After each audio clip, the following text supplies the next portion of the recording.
Fala galera, estamos com mais um JTcast na área e agora com novidades, nosso NEAB, Núcleo de Estudos Afro-Brasileiros.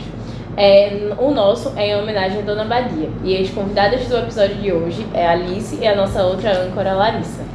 Hoje a gente teve um diálogo, uma roda de conversa sobre a mulher em meio à sociedade brasileira. E eu queria te perguntar como que a história do Brasil influenciou o lugar que ela ocupa hoje na sociedade. Então, gente, primeiramente agradecer à escola, ao Núcleo de Estudos Afro-Brasileiros pelo convite de estar aqui. Respondendo a pergunta, como a gente já tinha dialogado mais cedo, eu acredito que a história no Brasil, ela já conta, né, primordialmente um pouco e que mostra um pouco dessa base e que demonstra, né, as estruturas que a gente tem, e que influencia até os dias de hoje, né? A gente sabe que o Brasil, ele é um país que foi colonizado pela Europa e que, consequentemente, a gente tem o racismo estrutural e a gente tem o sexismo, as violências de gênero, e também o classismo que permanece até os dias de hoje. Então a gente vê que dentro dessa base histórica, né, no Brasil, que forma a sociedade brasileira, a gente vê que existem sociedades, existem pessoas, existem grupos étnicos que ficaram à margem por causa dessa colonização e por causa dessa estrutura de dominação. Então, quando a gente vê dentro desse contexto histórico em que o Brasil ele foi colonizado, que a Europa pegou pessoas negras de África e trouxeram para o Brasil e que coloca o Brasil nesse processo de diáspora, a gente vê que a gente tem um processo muito grande de colonização e coloca essas pessoas negras em processo de dominação e que ainda permuta até os dias de hoje, né? A gente vê que o Brasil ainda é um país extremamente racista e que, às vezes, o racismo, ele transparece e se apresenta na nossa sociedade de forma até mesmo que a gente não consegue ver, de forma sutil, sabe? Então, é um contexto histórico que vai fundamentar toda a estrutura, mas que ela permanece, né? Eu acho que não tem como a gente falar de história do Brasil se a gente não fala também de dor, se a gente não fala de sofrimento e também desse lugar de violência que foi a colonização e que foi essa arrancada, né, do lugar de origem para colocar em um outro lugar, em um outro continente e que permuta esse sistema de violências e que coloca também, sobretudo, a mulher negra dentro de um espaço de hipersexualização, de domínio e também de um lugar de provedora, né? A gente sabe que a mulher negra também ainda continua nesse lugar de processo de dupla, de tripla jornada de trabalho, que é consequência também desse processo histórico que tem suas bases dentro dessa raiz colonial. E agora, já que a gente também conversou um pouquinho no nosso diálogo com as turmas do primeiro, segundo e terceiro ano aqui do Joaquim Távora, eu queria te perguntar mais um pouquinho quais foram as principais contribuições das mulheres negras ao longo da história. Então, como eu te respondi na pergunta anterior, eu acho que não tem como a gente falar desse processo, né, de colonização do Brasil sem a gente falar também do processo de libertação. Eu acho que vocês que estão dentro do ensino médio e que estão tendo aula de história e dentro desse núcleo, eu posso até dizer mais do que eu, mas que a gente vê que existiram mulheres e existem mulheres que trazem uma contribuição e, sobretudo, também dentro desse contexto, dentro de uma parcela de produção de conhecimento que mostra que houveram movimentos, houveram mulheres, houveram homens também, mas, sobretudo, movimento construído por mulheres e que coloca um tensionamento social para que a escravidão viesse a ser abolida, mas também um processo de resistência dentro desse contexto ainda de colonização, né? Eu acho que eu posso citar Dandara, posso citar também a Nzinga, que ela também ainda era em contexto de África, mas que desempenhou assim, um papel fundamental para que as rotas dos europeus viessem a ter uma dificuldade de colonizar as pessoas lá de Nigéria e de Oyo, onde Nzinga ela era rainha. E, sobretudo, também aqui no Brasil posso citar Dandara, Teresa de Benguela, mas também trazendo um pouco para essa contemporaneidade, eu destaco muito as autoras que trazem esse resgate histórico e que foi apagado, né? A gente sabe que dentro da história do Brasil houve um apagamento, né? Houve um embranquecimento dessa história. A história foi contada sobre um outro viés, mas eu gosto muito de falar que o maior exemplo de liberdade que a gente teve nas Américas está no Brasil, e ele se chama Palmares.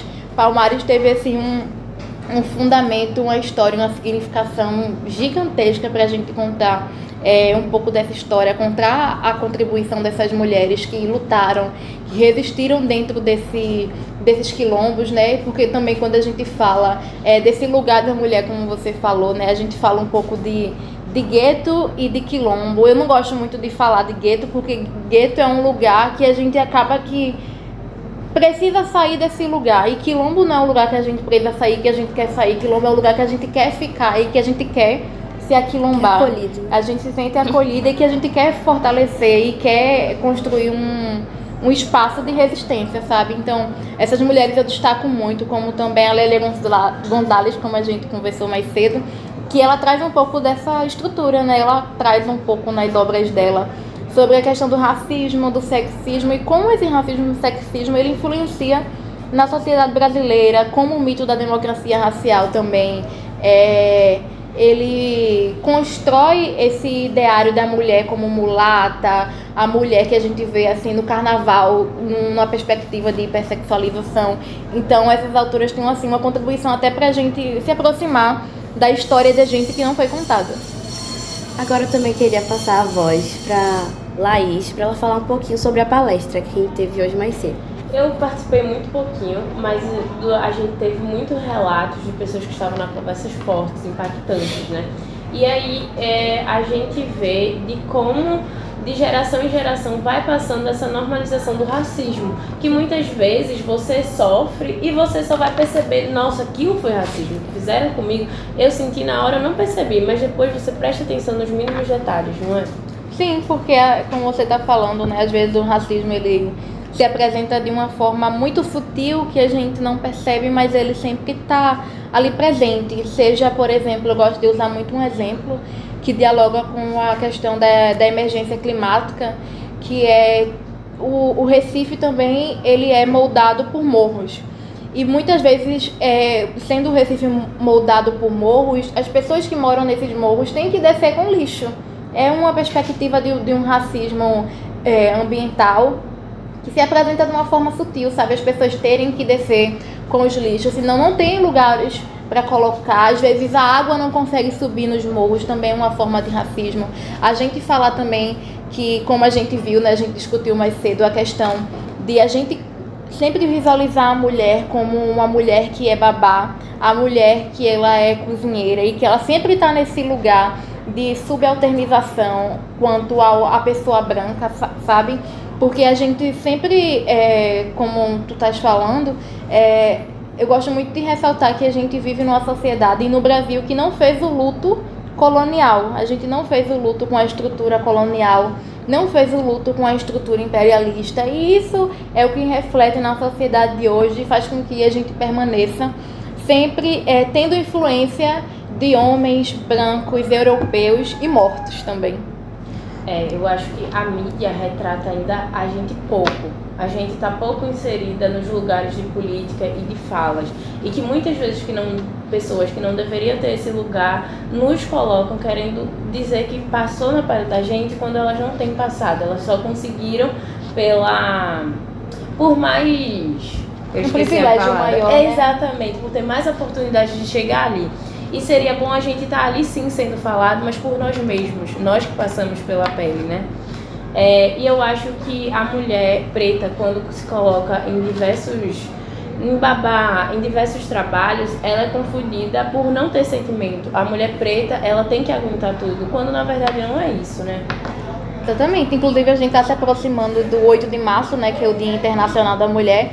E acho que é muito importante a gente pautar que a gente tem que fazer uma luta que é pela vida das mulheres, que é pela saúde reprodutiva, que é por justiça reprodutiva também, que precisa também ter uma âncora no viés antirracista, né? Porque as mulheres negras são as mulheres que mais sofrem violência obstétrica, são as mulheres que mais sofrem violência sexual. A gente tem um número assim gigantesco em Pernambuco de números de meninas negras que sofrem violência sexual e se tornam mães em decorrência dessa violência sexual, né? Então a gente vê que é um racismo que ele permanece e que se perpetua até em quais corpos vão ser dominados, quais corpos vão ser violentados também, dessa mesma perspectiva. É uma situação muito triste. Eu queria falar também um pouquinho sobre puxando assim para a nossa palestra que a gente teve, que lá nós tivemos muitos relatos, né, sobre a questão do racismo, sobre mães e pais de alunos daqui da escola que sofreram com isso. E eu queria como posso dizer, eu queria te fazer uma pergunta. Como é que a gente poderia combater, como é que a gente poderia acabar com isso, assim, de uma forma assim, diminuir? E responsabilidade. Eu acredito que como a gente continua, acho que é uma pergunta muito complexa e muito difícil também de responder, mas que como a gente tratou já na primeira pergunta que tu fizeste sobre esse contexto, né, que a gente teve no Brasil, um processo colonial e que tem ainda essas bases estruturantes desse domínio que se perpetua até os dias de hoje, eu vejo muito também por exemplo, quando alguns autores trazem uma perspectiva de interseccionalidade, né, para a gente entender do porquê que a mulher negra ela tem esse viés de subalternidade, mas sobretudo também de um lugar que a gente consegue enxergar de uma violência que é o sexismo e também uma violência de classe, né, o classismo. Então eu vejo muito também que a gente precisa destruir todos os sistemas de dominação, seja eles o de base econômica, o sistema capitalista, que também, sobretudo também, ele domina corpos de pessoas negras, de mulheres negras, de homens negros, porque as pessoas trabalham muito, não têm tempo de estar com suas famílias, não tem tempo de se dar o direito, né, a dignidade do lazer, e pautar também, sobretudo também, uma pauta que a gente está trazendo nos dias de hoje, que é a escala 6x1, né? Acho que a escala 6x1 a gente precisa também ser pautada como um dos segmentos para a gente acabar com o racismo no Brasil, né? Porque se a gente tem pessoas negras o tempo inteiro vivendo nesse novo contexto de escravização, nesse isso mesmo, nesse novo contexto de escravização, uma escravização moderna, a gente consegue ver que as pessoas continuam sendo escravas do trabalho, elas continuam à mercê do trabalho, não conseguem viver a vida de forma digna, não conseguem ter tempo para exercer o lazer, a família e da forma que deveria ser, de uma forma digna, de acesso à educação, acesso à saúde, mas sobretudo também a gente destruir todos esses sistemas de dominação, seja ele imperialista, seja ele também colonial, que ainda existem países que estão em processo de colonização e que continuam sendo colonizados, e que a gente também consiga resgatar um pouco desse processo de história. Eu acho que para a gente destruir também o racismo, a gente ter contato novamente com essa história que não foi contada ou que foi contada de forma diferente, né? E nesse processo em que a gente vai se aproximando dessa história e da forma com que ela deve ser contada e a forma como a vivência da gente diariamente ela é perpetuada, a gente consegue enxergar quais são as raízes históricas do racismo e onde é que a gente consegue destruir ele, sabe? No dia a dia, por exemplo, a gente precisa de políticas de inclusão, a gente precisa de política de cotas para que estudantes de ensino público consigam ter acesso à universidade. E também é um modo de a gente conseguir fazer com que as desigualdades eles diminuam, sabe? A gente não vai conseguir, eu acredito, assim, acabar com ele de um dia para outro, mas sobretudo a gente consegue fazer com que esse sistema desigual ele venha a ter uma série de mudanças, sabe? Eu acredito muito. Eu sou do serviço social, na perspectiva de que com as políticas sociais a gente consegue ter acesso, a gente consegue diminuir as desigualdades, mas não só políticas sociais, a gente precisa destruir quem faz com que as pessoas precisem dessas políticas. E agora eu queria concluir com Laís, certo? que nessa perspectiva dessa última pergunta foi o que nos motivou a criar o NEAB, que pudéssemos compartilhar com os estudantes dessa escola nossa história real, sem o embranquecimento, e tudo é um compartilhamento de aprendizado. Então agradecemos sua participação, nosso primeiro episódio junto com o Núcleo foi muito importante com a chegada do Dia da Mulher.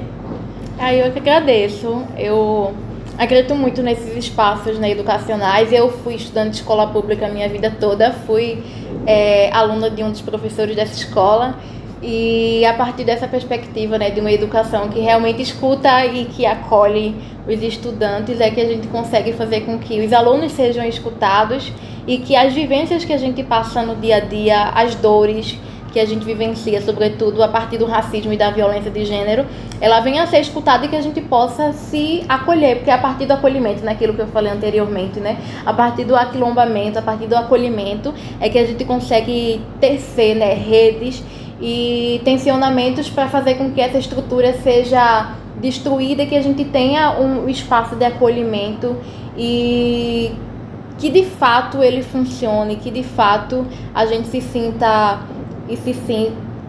acolhida mesmo nesses espaços e possa fortalecer outras companheiras e outros companheiros também.